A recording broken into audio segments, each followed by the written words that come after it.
1994 தூத்துக்குடியில் ஒரு ஸ்டெர்லைட் ஆலை ஆரம்பிச்சது. அந்த ஆலையில் உற்பத்தியான பொருட்களை வந்து தமிழ்நாடு இந்தியாவுக்கு வந்து 40% பங்கு இந்தியாவுக்கு கொடுத்துட்ருக்குறாங்க.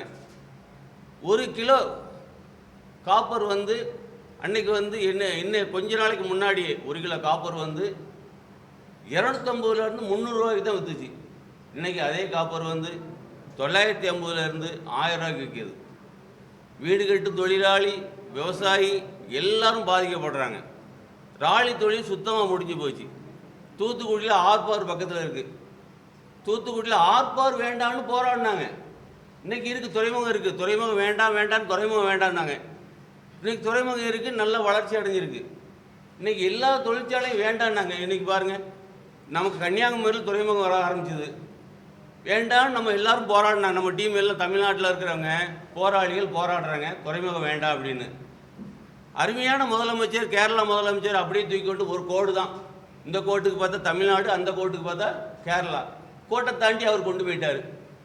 தொழில் வளர்ச்சி அவர் கைப்பற்றிட்டு போயிட்டார். இப்படி கோட்டை தாண்டி அவர் கொண்டு போயிட்டாங்கன்னா இங்கே பாருங்கள் ஆந்திரா, இதுக்கு ஆந்திராவுக்கு கொண்டு போயிடுறாங்க, இங்கிட்டு கேரளா கொண்டு போயிடுறாங்க. நம்ம வளர்ச்சி என்ன ஆகும்?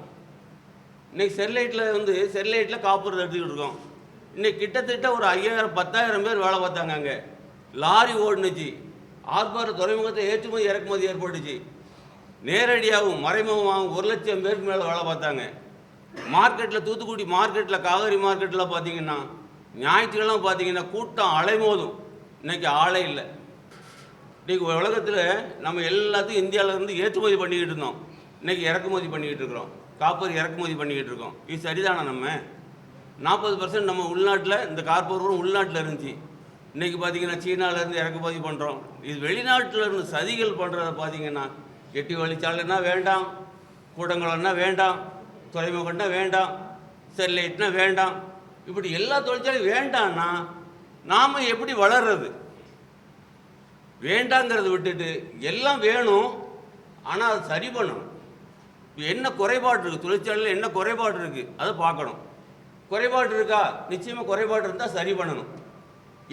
குறைபாடு இல்லையா அவனை ஊக்குவிக்கணும், மானியம் கொடுக்கணும், மற்றவங்களுக்கு வேலை கொடுக்கணும்.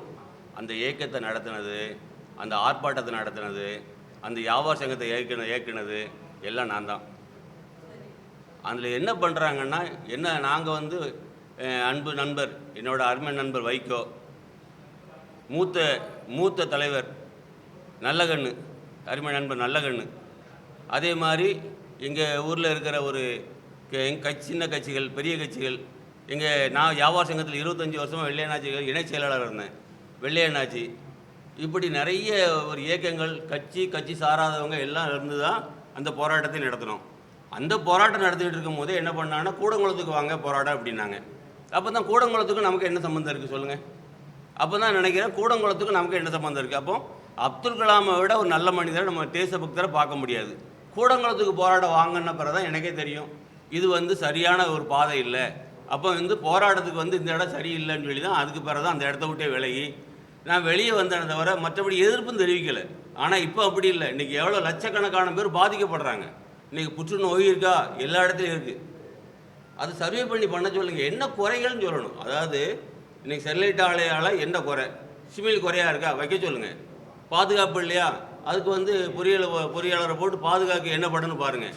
என்ன தேவையோ அதை செய்ய சொல்லணும். மூடுங்கன்னா எப்படி?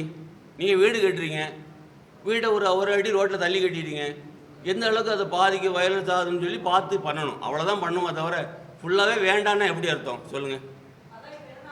சொல்லுங்கள்.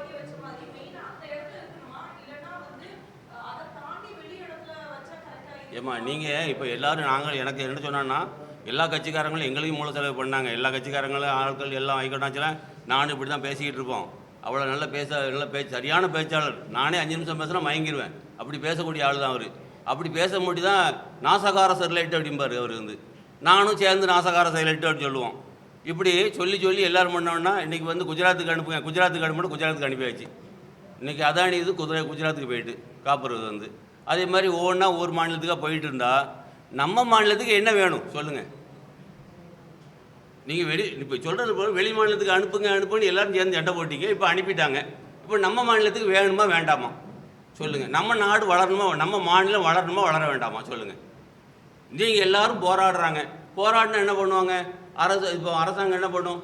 ஐயோ எல்லோரும் போராடுறாங்க, நமக்கு ஓட்டு விழாதுன்னு பயம் வரும் அவங்களுக்கு. இந்த பயத்தினாலே பாதி என்ன உண்மையை தெரிஞ்சுக்கிடாமே மூடி மறைக்கிறாங்க, அவ்வளோதான். பயம்தான் அரசியல்வாதிக்கு பெரிய என்ன பண்ண பலகீனமும் பயம். அவங்களுக்கு வந்து ஒட்டுமொத்த ஓட்டு, அது நமக்கு என்ன ஆகுதுன்னா பலகீனம், அவங்களுக்கு பயம். இந்த ரெண்டும் சேர்ந்து தான் நம்ம வம்பா போய்கிட்டு இருக்கோம். முதல்ல இதை விட்டுட்டு நாம் அதில் என்ன குறை இருக்குன்னு எல்லோரும் சேர்ந்து வாங்க. நீங்களும் இந்த வீடியோலாம் இருக்கு இல்லையா, அங்கே என்ன இருக்குன்னு பாருங்கள், கேளுங்க, சுற்றுச்சூழல் ஆர்வலெல்லாம் கூப்பிடுங்க, ஒரு ரவுண்டு போங்க, உண்மையில எல்லோரும் சேர்ந்து போங்க. இதில் என்ன குறை இருக்குன்னு பாருங்கள். குறை இருந்தால் சிமிலி குறையாக இருக்கா, சிமிலியை போட சொல்லுங்கள். சுற்றுச்சூழல் குறையாக இருக்கா, மரம் வைக்க சொல்லுங்கள். என்ன வேணுமோ அதை செய்ய சொல்லணும். ஒருத்தருக்கு சாப்பாட்டுக்கு வச்ச 4 இட்லி வச்சுட்டு இட்லி மட்டும் வச்சுட்டு சட்னி இல்லைன்னு சொல்லக்கூடாது. சட்னியை ரெடி பண்ணி கொடுக்கணும். அதுதான் நம்ம ஏற்பாடு பண்ண தவிர இட்லி இல்லை சட்னி இல்லைன்னு சொன்னால் 2 இல்லைன்னு சொன்னால் எப்படி அர்த்தம்? ஏதோ ஒன்று வச்சுட்டு ஒன்று இல்லைன்னு சொல்ல முடியாதுமா. தொழிற்சாலை வேணும்னா வேணும், வேண்டாம்னா தமிழ்நாட்டில் எல்லா தொழிற்சாலையும் வேண்டாம்னா கற்காலத்துக்கு போயிடுவோம். ஏன் வேஷ்டி இருக்குது, இதை 10 பேர் கோமணம் வச்சுக்கலாம் வெட்டி தந்தா. இப்போ வெட்டி தந்தால் கூட 10 பேர் கோமணம் வச்சு, நம்ம எல்லோரும் கோமணம் வச்சுட்டு விவசாயம் பண்ண ரெடியாக இருக்கோமா சொல்லுங்கள்? என் வேஷ்டி நான் விவசாயம் பண்ணி போயிருமாம்மா, 2 ஏர் மாட்டை பிடிச்சிட்டு என் மாட்டில் உழவு போட்டு என் வயிற்றுக்கு சாப்பிட்ருவேன். உங்கள் வயிற்றுக்குலாம் என்ன பண்ணுவீங்க சொல்லுங்கள்? என்னம்மா தெரிஞ்சுக்கிட்டது தான், உண்மை தெரிஞ்சுக்கிட்டது தான். லேட்டாக ஆமாம், எங்களுக்கு பாருங்கள், நாங்கள் மட்டும் கஷ்டப்பட்டா பாருங்க. இன்றைக்கி என் பிள்ளைங்க கஷ்டப்படுறேன், அடுத்த என் பேரை கஷ்டப்படுவான். இன்றைக்கி ஒவ்வொருத்தரும் தொழிற்சாலை வேண்டாம் வேண்டாம் கஷ்டப்பட்டா என்ன பண்ணுறது சொல்லுங்கள்? நாங்கள் சண்டை போட்டு தான் இருக்குங்க. இல்லை எவ்வளோ பேர் சண்டை போட முடியும்? அங்கே ஒரு பெரிய இயக்கமே பண்ணிக்கிட்டு தான் என்ன பண்ணுறது? கூடங்குளத்துக்கு வாங்கன்னு சொல்கிறீங்க, என்ன பண்ணுவீங்க? தமிழ்நாட்டில் தொழில் இதே மாதிரி பண்ணிக்கிட்டே இருந்தால் என்ன பண்ணுறது? இப்போ துறைமுகம் என்னாச்சு? தமிழ்நாடு துறைமுகம் வந்திருக்கும் இல்லையா? கன்னியாகுமரி துறைமுகம் வந்திருக்கும். எங்கே சொல்கிறீங்க? துறைமுகம் நம்ம துறைமுகம் வந்திருக்காதா? கன்னியாகுமரியில் வந்திருக்காதா? சரி, இதுக்கு அணுமின் நிலையம் வந்திருக்குல்ல, அது வரும்போது எவ்வளோ போராடினாங்க சொல்லுங்கள்? இன்றைக்கி இருக்கா இல்லையா? நல்லா இயங்குதா இல்லையா? நீங்களும் சொல்லுங்கள், மனச்சாட்சியோடு சொல்லுங்கள். அணுமின் நிலையத்துக்கு எல்லாரும் போராடணும், நாங்களும் போராடுறோம். நீங்கள் நல்லா இருக்கா இல்லையா? நீங்கள் நல்லா சொல்லுங்கள். அரசாங்கம் நடத்தினா நல்லாயிருக்கு, நாம நடத்தினா நல்லா இல்லைங்கிற மாதிரி இல்லை. எது நடத்தினா நாங்கள் துணி தயார் பண்ணுறோம். புதியமுத்தூரில் துணியை வெட்டி தயார் பண்ணுறோம். அந்த துணியை வேஸ்ட் துணி என்ன பண்ணுறோன்னா பெரிய அந்த குழந்தைகளை பூரா போட்டுக்கிட்டு இருந்தாங்க. இப்போ என்ன பண்ணுறாங்க? வேஸ்ட் துணியை எடுத்து பூரா பஞ்சாலைக்கு போயிருந்து பலவடைய திருச்சி அதை தலவாணியாகவும் மெத்தையாகவும் கொண்டு வராங்க. நமக்கு எந்த தொழிலுமே எந்த பொருளுமே வேஸ்ட்டு கிடையாது. ஆனால் வேஸ்ட்டு பண்ணுறது நம்ம முதல்ல சரி பண்ணணும்னு சொல்கிறோம், அவ்வளோதான், வேறு ஒன்றும் கிடையாது. இப்போ புதியமுத்தூர் பார்த்தீங்கன்னா ஒரு பெரிய 2 குளம் இருந்துச்சு. துணியை பூரா வெட்டுவாங்க, என்ன பண்ணுவாங்கன்னா வேஸ்ட்டை பூரா குளத்தில் அள்ளி போட்டுருவாங்க. அது குளமே நாசமாக இருந்துச்சு. இப்போ துணிகளை பூரா என்ன பண்ணுறாங்க? திருப்பூர்லேருந்து இவங்க எடுத்துகிட்டு போகிறாங்க. எடுத்துகிட்டு போய் அதை இப்போ மறுபடியும் அதை தூசியாக்கி பொடுசாக நொறுக்கி அதை என்ன பண்ணுறாங்கன்னா மறுபடியும் மெட்டீரியல் ஆக்கி எல்லாம் ஏற்பாடு பண்ணுறாங்க. தலவாணியாகவோ மெத்தையாகவோ பண்ணுறாங்க. இதே மாதிரி எந்த தொழிலுக்கும் இல்லை ஒரு சொல்யூஷன் இருக்கும், அதை தேடுங்கன்னு சொல்கிறோம், அவ்வளோதான். இப்போ தான் கண்டுபிடிச்சிங்களான்னா எப்படி அர்த்தம்? அது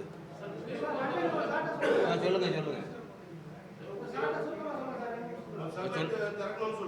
கண்டிப்பா தமிழ் அரசு தரனாலும் ஒன்று தான், நல்லது, எங்களுக்கு ஒன்றும் கிடையாது. அரசே முன்னிறுத்தி நடத்தினா ஒன்றும் இல்லை.